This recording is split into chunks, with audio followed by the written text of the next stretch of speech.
Hi there, and welcome to my second video, which is my review of the Russian forces for Conquest for Gates of Hell Ostfront. So we'll get straight into it. It's going to be similar to the German video, probably about 40 to 50 minutes in length, and we'll go through the various units and how I use them and if they're useful.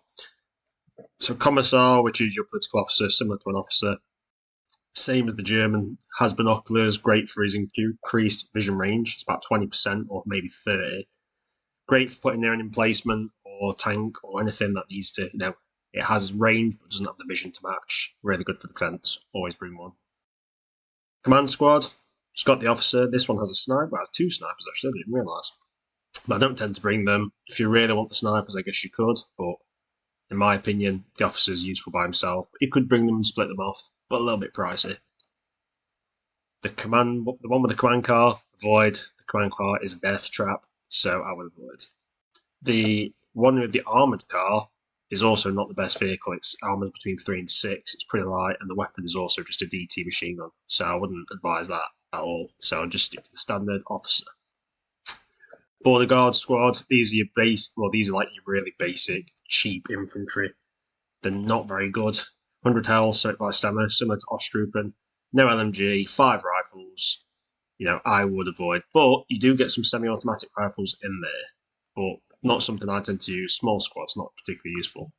Partisan squads. Now, these are cheap, not cap heavy. They're a bit different. So, as you see, they've got rifles and got shotguns, which is they're the only ones with a double barrel shotgun. They also tend to carry a few Molotov and stuff. They're not the best unit, but they're quite fun to use if you want to do a bit of a partisan kind of playthrough against the Germans or the Finnish. But not amazing infantry, as you can see. Light health, light stamina, low skill. So, more kind of lower level infantry. Penal Battalion, it's a big squad. The troops aren't particularly good. They are MKVD, but they bring a lot of firepower just because of the size of the squad. So, you do have the tend to be, they do have some Rosin Nagant, but they do have the PPS guy. No LMG though, which is a problem because they can't lay down much fire. So, I'm not really a big fan of them, but if you want to do a Penal Battalion playthrough, maybe, kind of not one step back, it's kind of fun. Your standard conscript squad, this is your basic squad, but no LMG. So I would immediately upgrade to the conscript squad the rifle squad with an LMG. Recon squad, good for that 20% vision bonus. Put them on hold your fire, split up into bushes. Really, really good unit. Always bring a few of them, especially on defense. AT rifle squad, right. The AT rifle for the Russians is actually pretty decent. Penetration is not bad. The 25 meters is 41 mils. But if you look at the actual, if it comes up, it's not. But it's got pretty good penetration, actually. It's not a bad weapon, PTR RS-41. And then you've also got the PTRD, which is it's the single shot variant. It's not a bad little squad, can deal with low-level German armour and armoured cars. And also will deal with emplacements if need be. Rifle squad with no LMG, that's just skip past, go straight for the rifle squad with the LMG. Because at the end of the day, it's far better for the firepower. It's only a DT machine gun, but that's the Russian standard. You've got your Mosin Nagants, and you do have, an SMG armed soldier and an SVD T40 for the semi-auto. I think you have two of them. No, just one. But it's a good all-round squad. Brings a few grenades, a few anti-tank weapon grenades, sometimes Molotovs, I believe. You bulk your arm in the core infantry. Always like to use them. Motorised rifle squad, I don't tend to use them because the truck is a death trap, but if you really want some kind of quick reaction force, you could use it. SMG squad, these are amazing. Now, 200 health, 125 stamina, similar to your rifleman. But the main thing is it's that beautiful PPS H41. You also have the drum variants. The amount of firepower this thing can unleash at close range beats any German squad outright, even their SMG troops. Really, really good. Definitely a couple of these for closing ground and assaulting. Mountain Rifle Squad, well, they've got decent stats and good stamina, decent HP. Come with a few SMGs, you've got your semi-automatic weapons, a couple of them, and then you've got your standard Mosin Nagants. Not a bad squad for your thing, and they do come with an LMG. Good for kind of medium to long-range combat for infantry, and, the decent squad, but I prefer my Guards Rifle. They're up next. Guards Rifle, really good, as you can see. Good health, not as good stamina as some, but it's quite tanky. Bring a good amount of firepower. LMG, semi-automatic rifles, a couple of them, and SMG, and yeah, they're your kind of more elite units. definitely good to bring. Motorized guards, I don't tend to use because the ZIS 5 is not great, so I tend to avoid that a bit. Then you've got guards SMG squad, which are really good. A lot more health than your standard SMG squad. Really good close quarter infantry once you've unlocked them, especially if they've got the LMG as well. Definitely invest in them. Really great squad. Now, assault engineers, which are absolutely badass, as you can see, 400 HP, 200 stamina. They've got good stats. They've got light machine guns, SMGs, and they also come with, I believe, some explosive charges. They come with grenades. Really good. These are your best SMG infantry team or squad, and the 400 health makes them, I think, the most tanky infantry in the game, bar some very elite units. Great unit, definitely worth the points. Always like to use them. Assault engineers, that's your flame squad. These are really cool, and they've got that 400 HP. Could show it, and very tanky. If you like to use flamethrowers, sealed maybe with enemy armor. Sometimes infantry, depending if you get in a good position. Really good. Paratrooper squad, I haven't actually used these very much, but they've got good health and stamina, decent stats. They've got quite a lot of firepower, semi-automatic rifles, dual LMGs. So yeah, they're pretty good, but yeah, they're not bad. And then you can, obviously, medium to long range firefights would be very useful. So elite infantry, a squad of them can always be useful for a really hard to take objective. The OSNAS unit, which is recon specialist, I believe they do benefit from the recon bonus. They're tough, so good reconnaissance units. When fighting against them, they're always a pain, and they're always useful. They always bring, very good small squad to have. Great for kind of if you need to infiltrate and do stuff like that. Black Sea Marine unit, these are tough cookies. They're very well trained. They're always a pain to deal with. You see that? They've got triple semi-automatic weapons, got dual LMGs, a lot of firepower, very useful. Another good elite unit. Russian infantry, in my opinion, is probably better than the German infantry on, most of the time. Small AT detachment, a single shot anti-tank rifle. You have to reload it.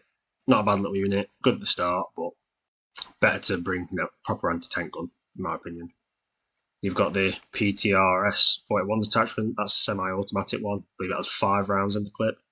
It's a good unit, more powerful. Really like it. Better than the standard AT detachment, but same price. So definitely worth it. Panzer Shrek team. Panzer Shrek's amazing. This doesn't have the Faust like the German team, but it's got 185mm penetration, up to 50 meters. Sometimes you can eke a little bit more out. Great anti-tank, will take out any German tank, probably except King Tigers on the strongest bits of them, but really good. Anti-tank team, you've got 2 Panzerfaust 60s, 200mm pen, up to 25 meters, sometimes 30.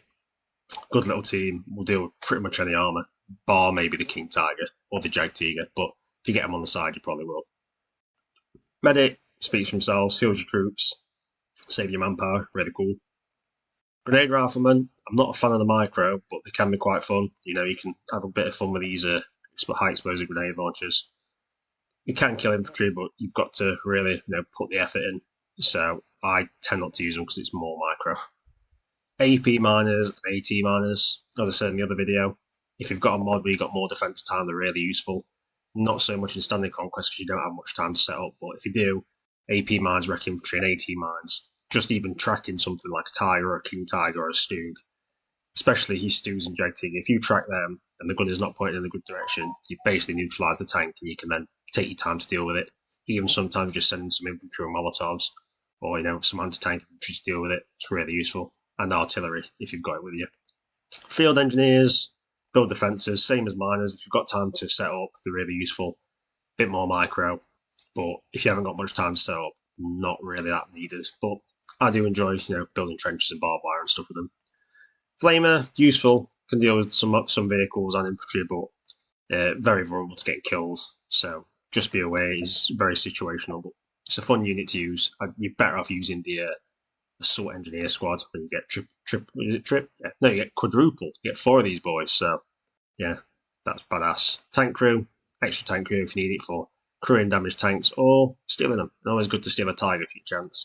Sniper, tough guy, good for sniping out your enemy specialist infantry. Maybe have a Panzer Shrek or a Faust or an officer.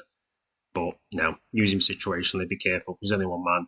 Quite easy to kill, especially if the enemy sees him. They will prioritise taking him out quick. Now I've got the Soviet ammo crate, which, just the same as the German, has 250 supplies. It's a really good unit, and always need them for resupplying your troops. So always bring a few of them, especially on the early conquest stages where you might not think the enemy's going to come on much, but on defense, sometimes you're versing 200 to 300 troops.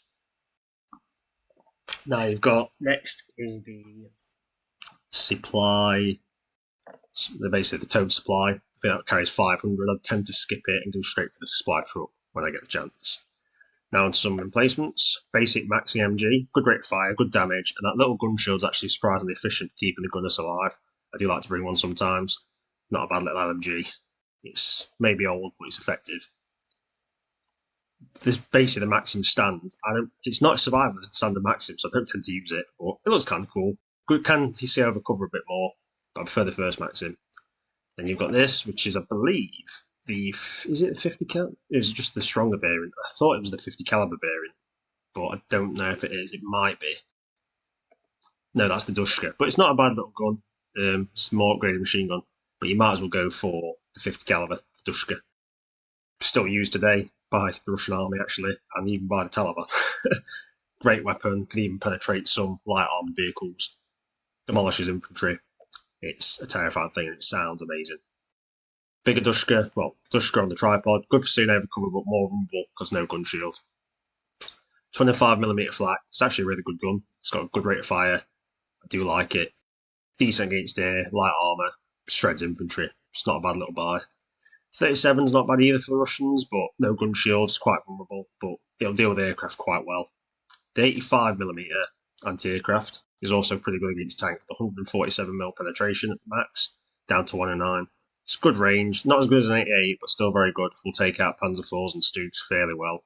It's not a bad buy, and will smash aircraft and infantry, so it's a good defensive weapon. The ampulomet.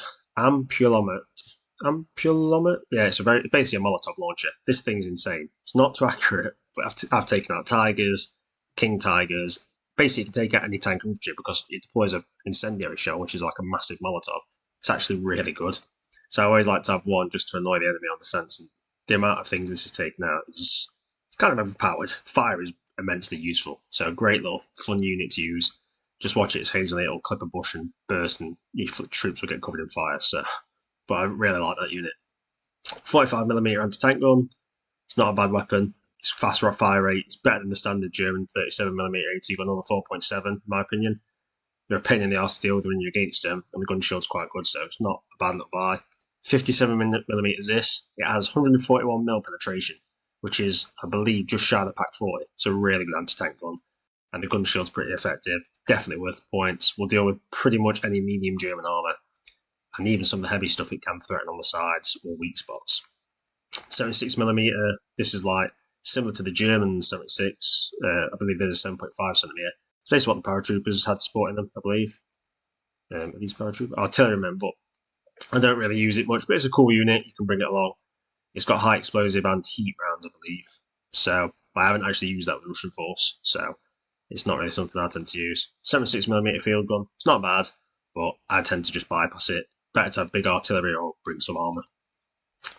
Basically long barreled field gun, decent pen, high explosive, better than the standard, but also I'm not a big fan of the field guns. I tend to avoid them. The 76mm tank gun, well, it's kind of a field gun. These are quite threatening, do some good damage to tanks, have decent high explosive. I do quite like these, but the older variants, such as this one, the newer variants, are far better, and the gun shield is actually pretty good. And it's not a bad buy, but I prefer to have T-34s or SU-85s and stuff like that for anti-tank jobs. 100mm. Now this is actually the biggest AT gun in the game, bar the Jag Tigers. It's 100mm Russian anti-tank gun, 250mm penetration max. It's a beast. No tank will survive it. Maybe the Jag Tiger or the King Tiger at certain points, but it will still threaten them. So definitely worth a buy if you feel like you'll be threatened with some, super heavy armour. Russian mortars are really good. So your standard 82mm, fast firing, smaller shell, but really, really good. Then you go straight to the 120mm mortar. And what I like about it has incendiary shells, which can wreck tanks and light buildings on fire. This thing's better than the German 120mm mortar. It's really, really good. Quite powerful. And it's got decent fire rate, but it does eat supplies, so you've got to keep it quite well supplied. But yeah, mortars are always guaranteed to bring on attack or defense. So definitely invest and go for the 120 mil as soon as you can, in my opinion. 76mm, another type of field gun. I'd avoid this one. It hasn't got the best because it's short barreled, range or pen, and it's kind of weird because the gun shield's like that. It doesn't defend as well against like explosives I've found, so I tend to avoid. 107mm. This is another kind of field gun slash artillery piece. You're better off just going for the bigger stuff. So, for instance, your 122mm is another small field gun. But, like I said, these are your field gun variants. Go for the artillery variants. This is also a field variant. This is what you want, the artillery pieces. So 122mm, it's good range, good firepower, decent reload speed, and it'll crack tanks open. It's really, really good. Then you've got 152mm, also very powerful, similar to the Germans' 15cm howitzer. Really like it, pretty damn accurate. Okay fire rate, but yeah, it'll break open a target if you hit it as well. 152mm, this one drives itself around. It's a bit faster, and I think the fire rate's similar, but yeah, also very, very powerful. And it also carries an anti-tank shell. Oh, is it just high explosive shell? I'm not too sure, but it'll crack tanks, bunkers. It's good, and I do like the fact that they're on tracks. It's kind of cool. Very kind of steampunky. 203mm, this thing's a beast. It's a very heavy artillery piece, slow fire rate, but it will crack just about anything. Only kind of gets beaten by the Thor mortar, the 600mm siege mortar on the German side. 208mm, heaviest Russian piece, I believe. This thing's even slower fire rate. It's a monster. And I do believe the Russian army still has a 208mm mortar that's on the tank these days still, so they've kept a similar version around. It's still useful to the modern day, so very threatening. I wouldn't mess with.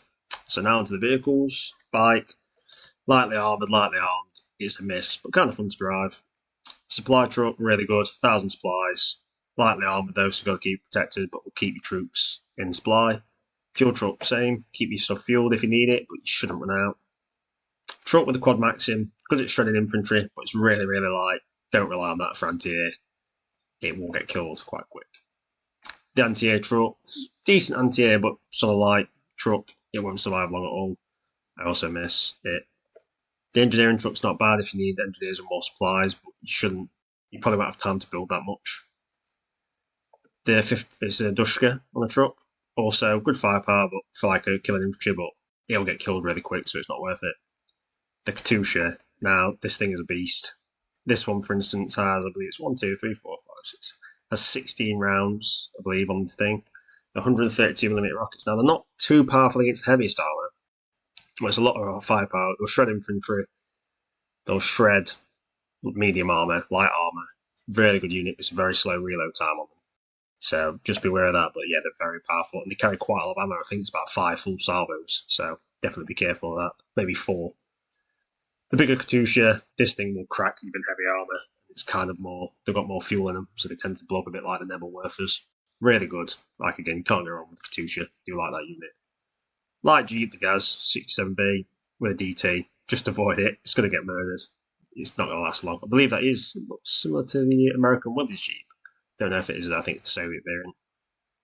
Soviet armoured car on the DT machine gun. Just don't. You'll get killed by everything. You won't be able to do much damage. The BA-20 is similar. It's just a DT, but it's a slightly different design. Also, don't do it. It's not worth it. T-20, I believe this class is a tankette. But it can also carry some infantry, which is kind of cool, but they're very, very vulnerable in it, so I tend not to. The A6 is not bad. It's got a 45mm gun for the armoured car.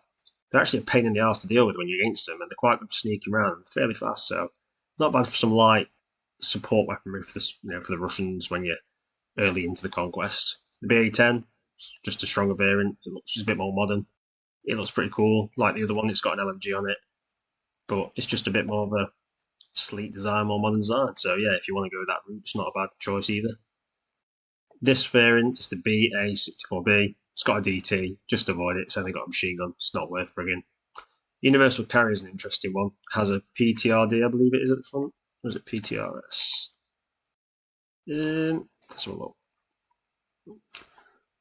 PTRS, yeah. So it's got an anti-tank gun and an MG. It's not bad for carrying infantry. You can carry up to, I believe it's 6 with it.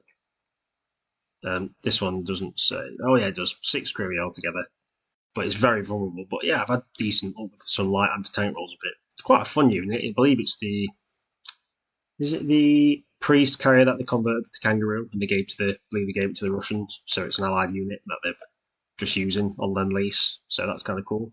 Carrier, but with a light machine gun on top instead of a DT. It's got a max in. It's a bit better, but also very vulnerable. Now the M3A1 E3 Scout car. It's actually really good. It's decent armor, not amazing, but it's the 50 caliber. The 50 caliber absolutely demolishes infantry and some light vehicles. So actually, when I come up against them, I always do struggle a little bit if I don't have AT there. So they're quite good and they're quite nippy. So I do quite like this armored personnel carrier. I do actually prefer it to the German one because of the 50 cal, a bit more firepower. T27, it's a tanker. It's awful. It dies quick. It doesn't do much firepower. The only advantage is it's very small, so you can sneak it to certain spots, but just avoid. T37, which is actually an amphibious tank. Poor armour, poor weapon. It's going to be one of your first tanks, but I would avoid it if you don't need it. Just, they don't survive long. They're very vulnerable. T40, this thing's armed with the Dushka. It's actually a little bit better. The armour's not amazing, but the Dushka does, and the LMG means it can deal. It's quite good for killing infantry and like trucks and very, very light things like half tracks that can do some damage to. But I do quite like the tank. T30, this armed with a 20mm. This thing's rapid. It's a rapid fire 20mm gun on it, but it's not very accurate. But this thing's, if it gets into back lines, you can really do some damage. I do like the T30. The T60, it also has that 20mm. I think it's the exact same type. It is, but it's also lots of firepower, very inaccurate, but it's very fast for a small little tank. And it will, yeah, they can actually shred quite well with a 20mm, so not a bad, like, little support tank or a rapid, like, a defensive tank. If something breaks through, like infantry, you can quickly whiz one of these around and start shredding. T50, this is one of the newer ones. It's the Finns have it as well. It's in Scorched Earth. It's decent armor. It's not great. It has a 45mm gun. It's very fast though, so it's a good little kind of rapid scout tank or light support tank. And it's basically a mini T34. It looks really cool actually. So I do like the look of it, but it's not a definite vibe. Something interesting. T70, standard kind of light tank, 45mm gun. It's not particularly good, but it'll do against the lighter German stuff. And yeah, it can deal with like your Panzer 1s and 2s and sometimes your Panzer 3s. So not too bad. The more advanced variant of the T70, just a newer variant, kind of slightly better, I guess, but pretty much the same, looks slightly cooler. BT, this is your fast tank series. The BT2 has 3 LMGs, good for shredding infantry, not good for anything else. Doesn't last long in combat. I would avoid it. BT2 is a bit better because it's got that 37mm gun, but it's, yeah, if you can, as quick as you can, get to the BT5. They start getting a bit better. They are very fast, the BT series, as you can see. 52 kilometers an hour. It's quite quick in game. This one's got a bit more firepower and LMG. It's for the anti-infantry role. It's a good little tank, and I don't mind the BT5 when I'm very early on. BT7 is actually pretty good. It's less armoured overall, but that 45mm, it packs a bit of a punch, and it's got its LMG. It's very fast still, like I said, very quick tank, good for rapid response and flanking with. And yeah, it's not a bad tank actually. Quite like the BT series, a bit soft to the fast tanks, so they're quite good. BT7A is just the BT7 with a 76mm short barrel gun, and it's got the LMG on the rear. So you've got LMG there and an LMG on the rear in case you get flanked by like an infantry with a Panzerfaust or something. So it's a cool little niche, but if you need a kind of self-propelled like tank with a bit of a kind of like the equivalent of, I've lost my thought there. Just something that can deal with infantry and light emplacements, but you've got better options on the research tree. Like if you look on the research tree here, if you look at the BT, where's the BT series? I believe it's here. Yeah, BT7. It's BT7A goes off in a dead zone, so it's not the same with the T50 and BT2A DA2. So you tend to avoid them and just go straight for your T28, T28Es, then to your T34s. But if you're interested, you can. T26, it's not good. The LMGs are in weird spots. It's bad armoured. Avoid. It's god awful. The flame tank, the very light flame tank, I'd wait for the OT34, which is a flame tank, because this thing's really light. Won't get in range. It'll just get destroyed. But if you're really desperate for a flame tank, you can go that route. T26, it's another light tank. I prefer the BT series. Not BT, is it? Yeah, BT fast tank series. They're not bad, but Yeah, they're not good. The very early basic Russian tank, I don't tend to use much. More advanced variant of the BT, not BT, T26, also pretty poor. You'll field a lot of these, and a lot of them will get killed, but if you really need a bit of 45mm firepower, you could go that route. The M3 Steward, this is the Allies light tank. It's got a 37mm gun, so it's even lighter. It's not very good. Now, if you look at the penetration, it's a long barreled one, so it's actually got 95mm. It's higher velocity. If you look at the LMGs as well, really weird how they're placed. There's some on the side and then one on the front. Yeah, it's a very odd tank. I think it has. Does it have four? Yeah, it does have. I believe it has four. It's a very strange tank, and it's very light armored. It won't last long, but it looks kind of cool. If you want to do the Lend Lease kind of play, you can. Now I've got the Valentine variant from Britain. They're not terrible. They are quite heavily armored for a lighter tank, but yeah, they're lacking. Excuse me. Bless me, that's sneeze. Sorry. The Valentine's always like most British tanks, kind of slow, decent armoured, but undergunned. But it's not bad. But yeah, not great. Can deal with a kind of light to medium armour, but I don't tend to use the lower variant of the Valentines or Valentine. Once you get to the heavier ones, the armour gets a lot better. This is up to 90 mils, and the weapon's similar. It is the exact same weapon actually. But if you jump straight to this one, it's got less armour, but it's got 57mm. That does deliver a punch, and it will deal with medium armour. And you've got your smoke launched on it as well. So the Valentine Mark 9 is the better variant. But they're not the best tanks in the world, I will admit. Us Brits didn't send the best with that stuff. The Sherman, I know the Sherman gets a lot of universal hate, but it's actually a pretty good tank. So if you look at the armour on it, for instance, up to 107.9, but look at that slope. It's a big tank. It's got good sloped armour at the front. The gun's not half bad. You might hear a lot of bad things about the Sherman, but it's not a bad vehicle. It's got two 30 cals and a 50. So you've got quite a lot of firepower with it. I haven't fielded one yet, but I've been against it, and they're pretty good. They're pretty good. So the Sherman gets a lot of hate, but it's not a bad tank at all. And then you've got the Airlie, which actually it's got the old 76mm. As you can see, the gun has grown significantly. This will pen pretty much any medium tank, to be fair. Or, like I say, same armour. It's a good tank. The Sherman's not bad. I'd say it's on par with the T-34, the early variants, and it reloads quicker than the early variants. So I do like Sherman. So yeah, good tank. Well done to the Americans, because even though it gets a bad rap, it was actually pretty decent. It's just if you actually look into the history of it, it's a pretty good tank. And once the crews learned how to use things like the stabilizers and stuff effectively, it was very efficient. T28, your first multi-turret tank, or your light heavy variant. This is pretty awful. It does bring a bit of firepower, but 10 to 30 armour. Easy to pen, easy to kill, and it's not great. I would avoid it if you can. T28E, it's just got a bigger gun. Also, try and avoid, and these things cook off like crazy, so keep your infantry away from infusing. T34, and this is the first variant, I believe. It's T34 940. Now, T34 is a good tank, decent armour, decent gun. Now, the problem is the older variants have the really small turret, and it is used in the game. The reload speed's awful. I think it's one shell to every two for like your standard German medium tank. So your first T34 is not the best tank. It's quite survivable, but it ain't going to be delivering that much firepower, and it's slow firepower. So as soon as you can, get to the better variants. Now this also has the similar turret. You're going to struggle on the same problems as the T34 1940. Had a slightly better gun, I believe, but then you've got the shielded variant, which that has the exact same turret as well, so it's slow firepower. But the shielded variant's a bit more protected against AT rifles and some grenade and stuff. But what you want to get up to is where you got the T34, the 57mm, which I believe 10 were built. It's very good for AT actually, very good pen, but it's also slow rate of fire. But it's not bad, and it's more of a tank hunter variant. But they were very limited in real life, I think less than 10 built. And this is where they get good. The 1942 variant, it's got that brand new hexagonal turret. The reload speed's a lot better. So, 85mm pen, but it's not a bad tank. And this is where the T-34 kind of came into its own. Far better. In real life, it had better sights as the other variants. So the turret was more easy to use. And yeah, very definitely a good tank. This is where the T-34 gets good and becomes a real threat to the Germans. And you'll see it in game as well. T-34 1943, it's got the Commander's cupola. Also, very good. Like it. Can't go wrong with the T-34. 57mm on this one, the T-34 1942.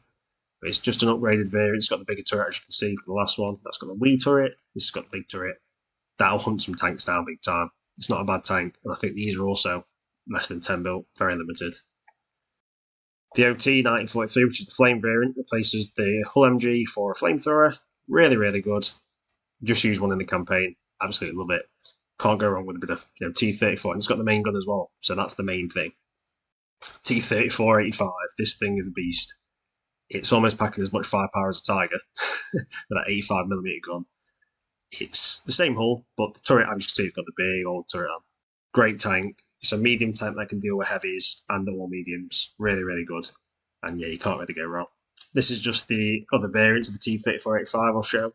And as you can see, these are the ones that were used in Berlin because they have the white stripes, I believe, that were used to basically say don't bomb us to air support. But I see they've got sandbags and those cages to deal with like Panzerfaust and stuff.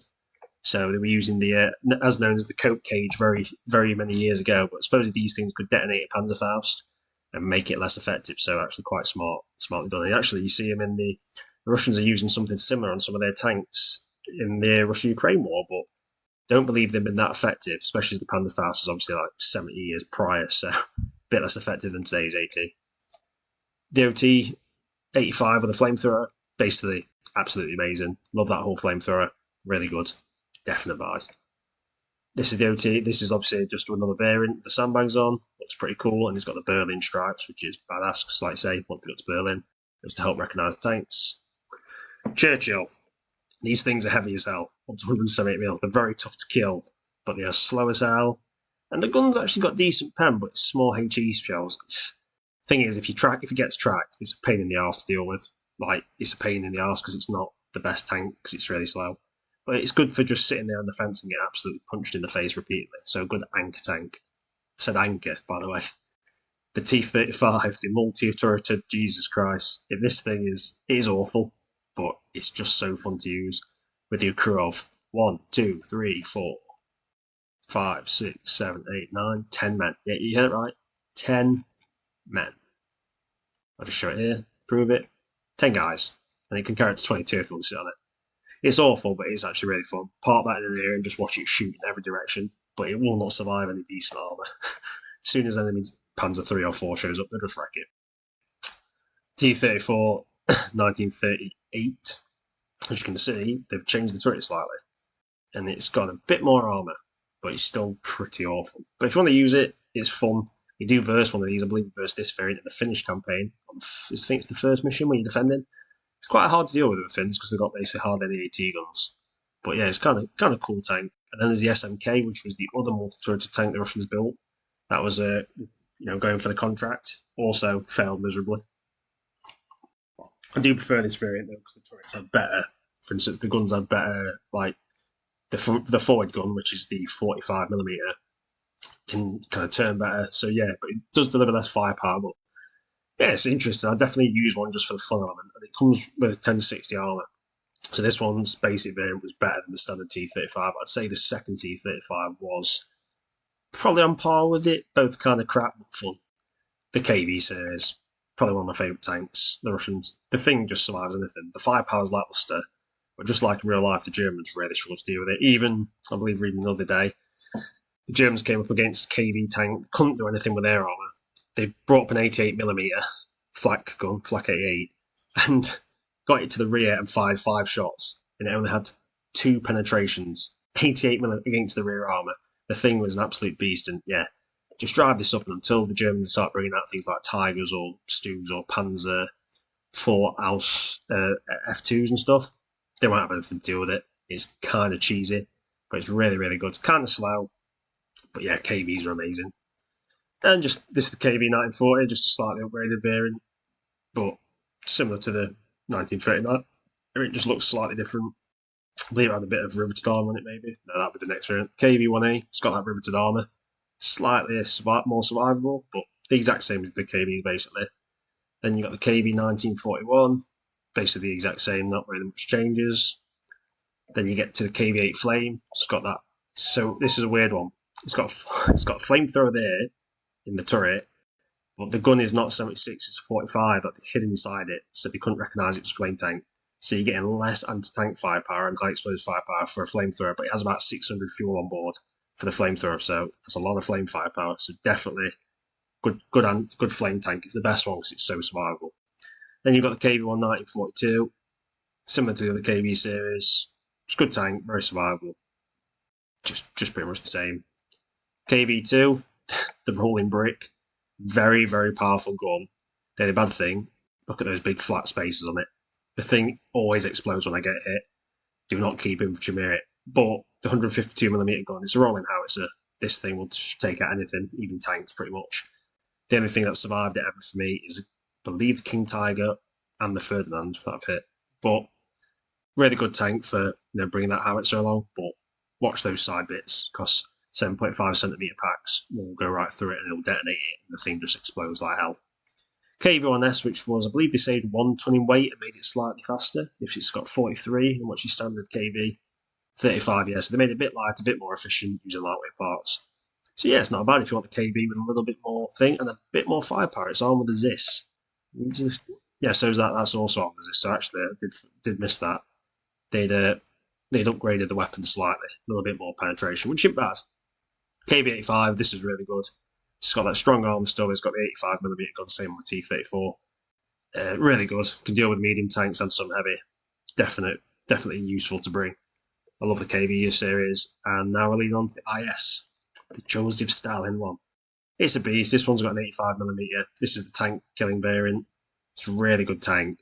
Kind of the Russians' first, I'd say, like after T-34, it's like a main battle tank, like a modern variant. So if you look at it, it reminds you of something like a M60. It's really, really cool. So, great tank and yeah, definitely good to use. Bit pricey though, so don't try and lose too many. Now, this is the 122mm variant, which was basically your bunker buster, but the gun was so powerful it could rip the turret off a Tiger. It's very slow reload though, so kind of use it a bit similar to an ISU because it does take time to reload, but it's very, very good, very strong. It can deal with most tanks, but more for clearing out defences and blowing buildings to hell. IS-2 1944, it's just an upgraded variant, if you can see to that. It's just slightly better. It's similar price, about 100 more, but definitely still very good. IS-2 1945, it's got your Berlin strikes, bit more armour, same gun pretty much. It's got, as you can see, a Dushka for anti-air purposes, but more anti-infantry in this game. SU-26, if you want to bring 76.2mm gun in basically a small cardboard box. It won't survive long and it looks awful, so I'd miss it. This is quite good anti-tank gun, but it's very vulnerable to getting killed, so it's definitely something you keep behind to be able to snipe tanks that break through your flanks and such. SU-76, basically artillery spam. It's a good little tank, but it's very low armoured. It's like nice little mobile artillery piece. I do quite like them as supporting though, and to use on assault to bring up a bit of firepower. SU, these are your basically T-34 chassis but turned into a tank hunter. Very powerful, good slope on the armour and strong armour, hard to kill, great tank hunter, like the SU series. SU-85M, which I don't really know the difference between the 85 and the 85M. But there's the armour slightly less. Yes, the armour is slightly less, right, but I tend to choose the SU-85 and then go for the SU-100, which, as you can see, can penetrate all but the heaviest parts of things like the King Tiger and Jagdtiger. Really powerful, slightly slower reload speed, but it will crack basically any German tank. The SU-122, which is amazing. It's my favourite Russian kind of tank, actually, I think, when I think about it. The gun is amazing. It's quick reload speed. The high explosive shell will take out most tanks and take out any position. It also has anti-tank shells, I believe. No, wait, does it? I think it might have high explosive shell. It's an amazing tank. Always bring it in the later stages for an assault. If there's an AT gun bombing you, roll this up, lob the shell over a bit of cover, and just watch as carnage reigns. SU-152, basically a rolling howitzer. The armour's pretty decent, but Tiger will blow through it. The things cook off quite regularly, but yeah, it's good if you want to bring up a bit of firepower, and it looks really kind of cool. Kind of a definitely inspiration for the Imperial Guard when Warren were designing their tanks from something like this. But yeah, it's a fun unit to use. You will use them in the campaign as well. The campaign map is street to street, I believe. Yeah, they're very good. I do like the tank. And then you've got the IS-152S. This is tank hunter variant. Huge amount of penetration. I believe it also did bunker busting with concrete piercing rounds in real life. And it's got that lovely Dushka 50 cal. Really good. We'll crack a Tiger open. And it looks pretty class. I like that big old muzzle brake at the end. Then the ISU 152, but this is just, as you can see, it's got a 50 cal on. It's basically the exact same as the SU, but it's the ISU, so it's a bit more armoured up. But same as the SU, it's got the same kind of pros and cons with a bit more armour. And that's all the Russian stuff. Got through a bit quick, probably talk a bit quick. Tell me what you thought of my review, see what you use, if you use things differently. If I messed anything up, please tell me, and yeah, give me a comment if you liked it, and if you didn't, also give me a comment, tell me why. Thanks for watching, guys, and have a good night.